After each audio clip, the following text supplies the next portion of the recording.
বিয়ে করতে যাওয়ার পথেই বরের গাড়ির সাথে লরির ধাক্কা, রীতিমতো চাঞ্চল্যকর পরিস্থিতি রেজিনগরে। গাড়ি উল্টে যাওয়ায় বেশ কয়েকজন আহত।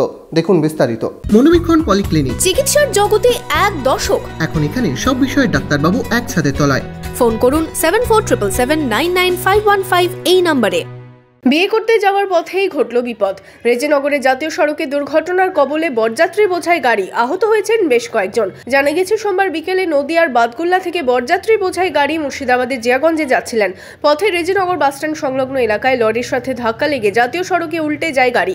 দুর্ঘটনায় চাঞ্চল্য ছড়ায় এলাকায়। এই আসছি আস্তে আস্তে, অনেকক্ষণ ধরে গাড়ি ড্রাইভার হর্ন দিচ্ছে, হাতও দেখাচ্ছে, তো ওভারটেক করছে। আর বড় গাড়িটা হট করে বাঁ দিকে চেপে দিতে দুর্ঘটনা ঘটে। এই ঘটনায় আহত হন বেশ কয়েকজন। তাদের স্থানীয়দের বেলডাঙ্গা গ্রামীণ হাসপাতালে পাঠায়। খবর পেয়ে ঘটনাস্থলে পৌঁছয় পুলিশ।